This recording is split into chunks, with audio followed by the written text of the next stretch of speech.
So bago pa tuluyang burahin sa mapa ng Pilipinas ang lumang Nayong Pilipino at bago pa tuluyang gibain ang Philippine Village Hotel, samahan niyo ako at pasyalan natin ito dahil baka ito na yung huling araw na makikita natin ito. Ayan, samahan niyo ako at tayo'y mamaalam na.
Noong March 18, nagkaroon ng agreement ang national government at San Miguel Corporation para sa rehabilitation ng NAIA o Manila International Airport.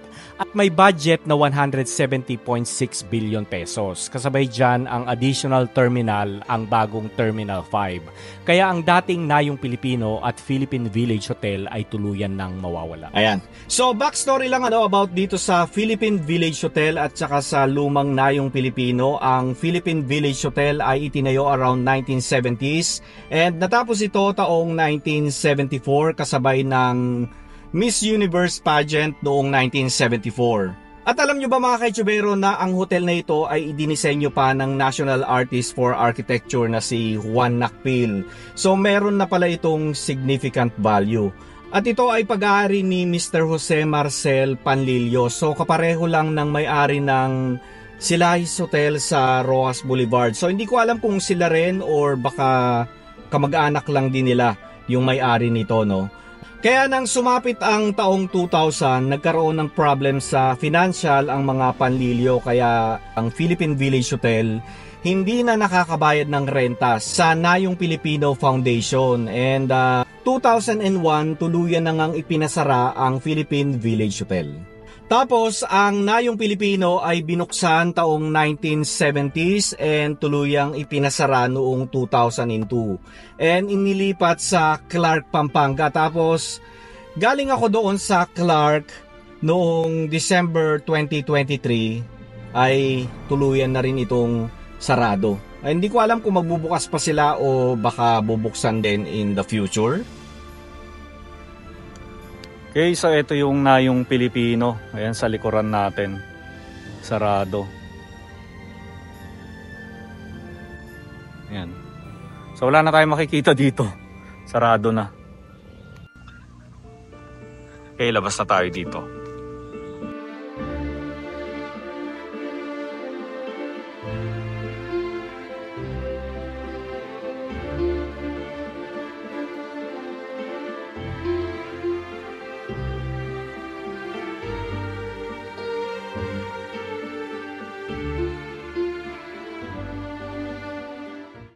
Okay, so may nakasulat bawal pumasok. Ayan.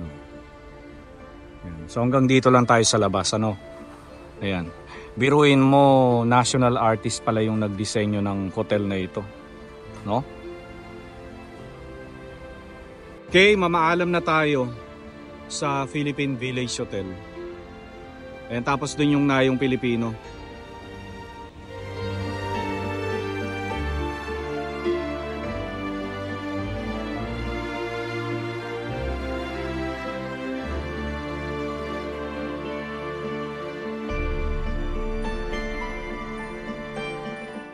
Okay, so okay na rin na gibayin nila itong Philippine Village Hotel para naman magtayo ng another terminal ng NAIA, ano, para mabawasan na rin yung traffic.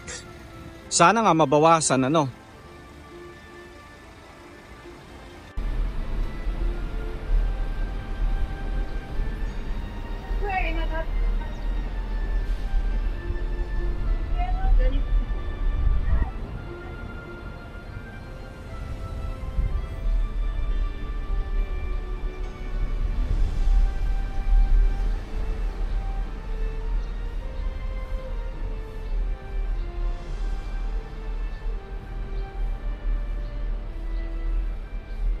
So kayo ba mga kaisubero, pabor ba kayo na gawin itong NAIA Terminal 5, itong sakop ng Nayong Pilipino at saka Philippine Village Hotel, o mas gusto nyo na i-retain na lang ang lumang Nayong Pilipino at ang lumang Philippine Village Hotel? Pero gaya nga ng sabi ko kanina, kung ako ang tatanungin, mas gusto ko na sakupin na lang, tayuan na lang ng bagong terminal para naman kahit papano ay mabawas-bawasan yung pagbansag sa atin na worst terminal sa buong mundo. Ano? 'Di ba? Kasi kita nyo naman yung buong area dito, hindi naman ginagamit itong property, puro parking lot siya. Even yung Nayong Pilipino, bakante na lang yun eh, hindi na rin nagagamit, isa na siyang parang private parking. So kung makikita nyo dito sa mapa na ito, no, triangle, yung kalahati sakop ng Manila International Airport o Ninoy Aquino International Airport. Tapos yung kalahati naman sakop ng Nayong Pilipino. Ang tanong, kayo ba ay pabor sa pagtatayo ng bagong terminal o terminal extension? Ito nga yung Terminal 5 ng Ninoy Aquino International Airport, o mas gusto nyo na i-retain ang Nayong Pilipino at ang lumang Philippine Village Hotel? So comment down below mga kaitsubero. Alis na tayo dito sa Nayong Pilipino, and pasensya na kayo kung medyo short lang itong vlog natin na ito. So sa Thursday mga kaitsubero, tayo ay babalik sa Liliw, Laguna. And meron tayong feature na isang ancestral house na itinayo around 1800s, and ito ay isa ng bed and breakfast. Kaya abangan nyo yan mga kaitsubero. Tonight, we gather to celebrate not only our society's noble aspirations, but also to honor those remarkable individuals who have ardently embraced the cause of heritage preservation. To them, we give the Philippine Heritage Society Citation Award. Let's watch this. Okay, so muli tayo nagbabalik for another episode ng Nonot ngayon. Hello everyone, my name is Fern and welcome to my vlog.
Society gives the Heritage Preservation through the New Media Citation Award to Mr. Fernando Fuertes, also known as Ka YouTubero.